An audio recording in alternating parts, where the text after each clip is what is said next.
Hello दोस्तों, स्वागत है आपका हमारे YouTube channel Tech Fact Academy में। मैं हूं शशिकांत राय। आप सभी लोग जानते हैं कि हमारे चैनल पर जो है 3 तरीके की जो इन्फॉर्मेशन प्रोवाइड कराई जाती है। पहली है आपकी बिहार शिक्षक भर्ती से संबंधित, दूसरी थी आपकी यूट्यूब और ब्लॉगिंग से संबंधित जो है जानकारी, और इसके साथ जो है कभी कभी जो है हम शिक्षक पात्रता परीक्षा से संबंधित जो है जो सिलेबस होता है उसकी भी जो है तैयारी अपने वीडियो चैनल पर कराते हैं। तो आज का जो वीडियो है वो जो है कमेंट बॉक्स का जो रिव्यू चल रहा था उसी का जो है पार्ट 3 है। इससे पहले जो है हमने कमेंट बॉक्स के जो है पहला वीडियो बनाया था, उसके बाद जो है दूसरा भाग मैंने जो है अभी कल आपको जो है दिखाया था, जिसमें जो आपके कमेंट आते हैं उसके जो है मैंने जवाब दिए थे। और उसी की जो है तीसरी कड़ी है जिसमें आपको जो है कमेंट के जो है जवाब देने जा रहे हैं। और ये कमेंट जो है काफी इंपॉर्टेंट होते हैं। मैं मतलब जो इंपॉर्टेंट कमेंट्स होते हैं उन्हीं को छाट करके यहाँ पे मैं जो है रखता हूँ आप लोग के सामने, ताकि जो है सबकी इन्फॉर्मेशन जो है सबको मिल सके और सबकी समस्या का निदान हो सके। तो आपको ये वीडियो कैसे लगते हैं कमेंट बॉक्स में लिख के जरूर बताइएगा, और जो है वीडियो को जो है लाइक कर दीजिएगा, शेयर कर दीजिएगा। और जो भी अभ्यर्थी हमारे चैनल पे जो है नए हैं वो हमारे चैनल को सब्सक्राइब करना ना भूलिएगा। सब्सक्राइब करने के लिए जो है आपको जो है सब्सक्राइब बटन पे क्लिक करना होगा और बेल आइकन पे प्रेस करिएगा। बेल आइकन पे प्रेस करना ना भूलिएगा, क्योंकि बेल आइकन पे प्रेस करिएगा तो आपको सारे वीडियो के नोटिफिकेशंस जो है मिलते रहेंगे। तो दोस्तों आइए शुरू करते हैं अपना आज का वीडियो और जानते हैं आज के जो महत्वपूर्ण कमेंट हैं वो क्या हैं। इसमें जो सबसे पहला जो कमेंट आ रहा है वो जो है कैटेगरी सीट को लेकर के आ रहा है। ठीक है, इसमें जो सबसे बड़ा पेज फंसा है वो कैटेगरी सीट को लेकर के फंसा हुआ है। और देख लेते हैं वो कमेंट क्या है। मैं थोड़ा कमेंट्स क्या करता हूं, मैं शॉर्ट में पढ़ता हूं और आपको स्क्रीन पे पूरा जो है डिस्प्ले करूंगा। ठीक है, तो इस जो कमेंट में लिखा हुआ, इसमें लिखा है कि ईबीसी फीमेल का ईबीसी में जो आवेदन है वो कैसे स्वीकार किया गया है। यानी कि ये जो कमेंट आया है, एक भाई साहब जो है कई दिन से मुझे कमेंट्स कर रहे थे कि मेरे प्रश्न का जो है आप जवाब दे दीजिए। तो मैंने कहा कि ये प्रश्न जो है काफी इंपॉर्टेंट है, क्योंकि ऐसा जो है कई नियोजन इकाई में देखने के लिए मिला है कि जहां पर जो है फीमेल की सीट नहीं है, यानी कि मैं कैटेगरी की बात कर रहा हूं। ठीक है, जहां फीमेल की सीट नहीं है वहां भी फीमेल ने आवेदन कर दिया है और उस पर्टिकुलर कैटेगरी में उस फीमेल कैंडिडेट का आवेदन जो है स्वीकार कर लिया गया है। ठीक है, जबकि विज्ञापन के मुताबिक विज्ञापन में जो है सरकार ने पहले ही कहा है कि कैटेगरी की सीटें अलग अलग हैं और उन्हीं सीटों के अनुसार आवेदन लिए जाएंगे और उन्हीं सीटों के अनुसार जो है आपकी जो है बहाली प्रक्रिया को जो कंप्लीट कराया जाएगा। तो यहाँ पर ये भाई साहब जो है बार बार जो है कमेंट कर रहे थे। इनका प्रॉब्लम ये है कि ईबीसी फीमेल की एक महिला ने इनके जो है जो नियोजन इकाई जहां उन्होंने आवेदन किया है वहां जो है उन्होंने आवेदन कर रखा है, और सबसे बड़ी बात है कि वहां पे ईबीसी फीमेल की कोई सीट नहीं है। ठीक है, ईबीसी फीमेल की वहां पे कोई सीट नहीं है, लेकिन फिर भी उसका आवेदन जो है स्वीकार कर लिया गया है और वो लड़की जो है पहले क्रमांक पे आ रही है। और उसके बाद इन भाई साहब का जो है नंबर है ईबीसी के सीट पे। ठीक है, और ईबीसी की जो सीट है वो बता रहे कि वहां सीट भी एक ही है और ये जो है दूसरे क्रमांक पे है और लड़की पहले क्रमांक पे है। तो ये बता रहे थे कि जो है ये ब्लॉक इकाई गए थे, मैंने इनसे कहा था कि आप ब्लॉक में जाके वहां पता करिए कि उस लड़की का आवेदन कैसे स्वीकार किया गया है। तो बता रहे थे कि मैं ब्लॉक गया था और मैंने वहां पे जब पता किया तो उन्होंने कहा कि ऐसा कुछ नहीं है, ईबीसी फीमेल की जो कैंडिडेट है वो ईबीसी सीट पे जा सकती है, वो ऐसा कुछ बता रहे थे। तो इन्होंने फिर मुझे कमेंट्स किया कि आप बताइए कि वहां पे जो है क्या करना चाहिए मुझे। तो देखिए, विज्ञापन के मुताबिक यही है कि जब बालक और बालिका वर्ग की सीटें अलग अलग डिवाइड कर दी गई हैं। ठीक है, बालक और बालिका वर्ग की सीटें जो हैं इसीलिए अलग अलग डिवाइड की गई हैं, वो भी कैटेगरी वाइज की गई हैं। तो यहाँ पे मैं पहले भी वीडियो बना चुका हूं कि किसी भी कैटेगरी का व्यक्ति, चाहे बालक वर्ग का हो चाहे बालिका वर्ग का हो, वो यूआर पे तो शिफ्ट कर सकता है मेरिट हाई होने पर, लेकिन वो कैटेगरी में शिफ्ट नहीं कर सकता। अब आप ये कहें कि मान लिया कि एससी फीमेल जो है एससी की सीट पर चली जाए, ठीक है, या एससी मेल जो है एससी फीमेल की सीट पे चला जाए, तो ऐसा नहीं हो सकता है, ये कभी नहीं होगा। यानी कि जो है ईबीसी फीमेल की जो महिला है अगर उसकी सीट उस नियोजन इकाई में नहीं है तो पहले तो उसका आवेदन रिजेक्ट हो जाना चाहिए था, लेकिन ऐसा नहीं हुआ, उसका आवेदन रिजेक्ट नहीं किया गया, उन्होंने उस आवेदन को स्वीकार कर लिया। और इन भाई साहब का नंबर जो है 2 पे वहां पे क्रमांक में है और अच्छी खासी इनकी मेरिट भी बन रही है। अब ये परेशान है कि मेरा नियोजन वहां पे कैसे होगा, क्योंकि ब्लॉक वालों ने उसका आवेदन स्वीकार कर रखा है ईबीसी फीमेल का। तो मैंने इनको जो है सलाह दी है कि आप जो है, अगर आप लोग के साथ भी ऐसी कोई कंडीशन है, अगर आप लोग के साथ भी ऐसी कोई समस्या आ रही कि कैटेगरी सीट पे जहां फीमेल की सीट नहीं है और फीमेल ने आवेदन किया है और आवेदन एक्सेप्ट कर लिया गया है, तो इसके लिए आपको क्या करना होगा, आप वहां के जो है बीओ और डीओ को और इसके साथ ही जो है डीएम को भी जो है सूचित कराएं, लिखित रूप से कंप्लेन करें कि जब यहाँ पर महिला कैंडिडेट की सीट नहीं थी तो उसने पुरुष अभ्यर्थी के सीट पे कैसे आवेदन कर दिया। और उस लिस्ट की जो है आप जो है प्रिंट आउट निकाल लीजिए और एप्लीकेशन में लगा करके जो है बाकायदा वहां पे दीजिए। ठीक है, ताकि उस महिला का जो है वहां से नाम कट सके। ठीक है, किसी भी कैटेगरी की महिला यूआर की सीट पे जा सकती है, लेकिन कैटेगरी की ही सीट पे वो शिफ्ट नहीं कर सकती जो कि मेल की है।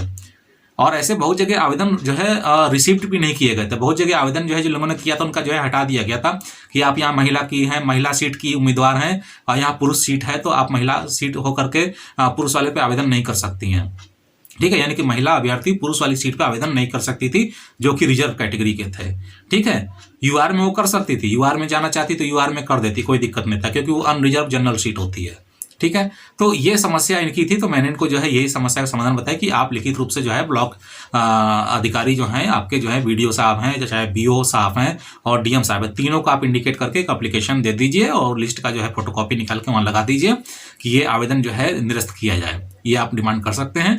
तो ये समस्या का यही समाधान है। ठीक है, उसके बाद जो दूसरा कमेंट आया है कि मेडिकल सर्टिफिकेट कहाँ से बनता है, मेडिकल सर्टिफिकेट जो है कहाँ से बनता है। तो यहाँ पे हम आपको बता दें कि किसी भी नौकरी में, कोई भी सरकारी नौकरी जब ली जाती है तो मेडिकल सर्टिफिकेट जो है सबसे लास्ट में होता है। मेडिकल चेकअप होता है, सरकारी करवाती है, वैसे मेडिकल सर्टिफिकेट आप बनवा के भी देते हैं। ठीक है, जो कि आपका जो है जो सदर अस्पताल होता है, सरकारी हॉस्पिटल जो होता है आपका, ठीक है, जिसको ज़्यादातर लोग सदर अस्पताल ही बोलते हैं, तो ये वहाँ से बनता है।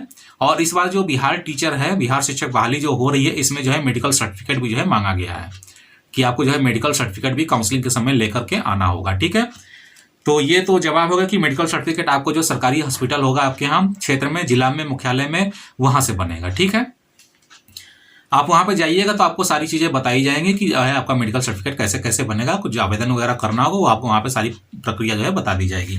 उसके बाद जो तीसरा कमेंट आया है कि चरित्र प्रमाण पत्र काउंसलिंग में पहले लगाया जाता है कि नहीं, यानी जो कैरेक्टर सर्टिफिकेट है वो जो है काउंसलिंग के समय ही मांगा जाता है या कि बाद में। तो इसका भी नियम यही है कि कैरेक्टर सर्टिफिकेट वैसे तो जो है नौकरी लग जाने के बाद ही देना होता है, लेकिन यहाँ पर फिर जो है बिहार शिक्षक बहाली 2019 में जो है बाकायदा जो है कैरेक्टर सर्टिफिकेट जो है मांगा गया है काउंसलिंग के समय ही। लेकिन यहाँ पे ये स्पष्ट नहीं किया गया है कि जो चरित्र प्रमाण पत्र है वो बीएड वाला देना है कि एसपी ऑफिस से बनता है वहां से देना है। तो आप लोग जो है क्या करिएगा कि बीएड वाला भी जो है कैरेक्टर सर्टिफिकेट ले लीजिएगा। ठीक है, बीएड वाला जो है कैरेक्टर सर्टिफिकेट जो है ले लीजिएगा और उसके साथ ही आप एसपी ऑफिस से भी अपना कैरेक्टर सर्टिफिकेट जो है बनवा लीजिएगा। उसके बाद जो चौथा कमेंट्स आया है वो जो है एक दिव्यांग व्यक्ति हैं, जो दृष्टिबाधित हैं, दिव्यांग हैं, उनके बारे में। उनका ये कहना है कि जो है दिव्यांग में जो है दिव्यांग का जो कैटेगरी सीट है, ठीक है, दृष्टिबाधित दिव्यांग का जो कैटेगरी सीट है, इनको जो है प्रोविजनल में दर्शाया गया था लेकिन फाइनल में हटा दिया गया है और उनको जो है जनरल सीट पे जो है कर दिया गया है। तो इसके लिए आपको कुछ नहीं करना है, आपको जो है आप अपनी नियोजन इकाई जहां पर आपने आवेदन किया वहां पे एक आप जो है आपत्ति दर्ज करा दीजिए। ऑनलाइन आपत्ति भी दर्ज करा सकते हैं। ठीक है, वो जरूर करा दीजिएगा, उसका रेफरेंस नंबर ले लीजिएगा और उस रेफरेंस नंबर को जो है आधार बनाते हुए आप ऑफलाइन जो है आपत्ति जो है जो आपके जो ब्लॉक बीडीओ साहब हैं, ठीक है, बीडीओ साहब के यहाँ जाके आप वहां भी आपत्ति कर सकते हैं।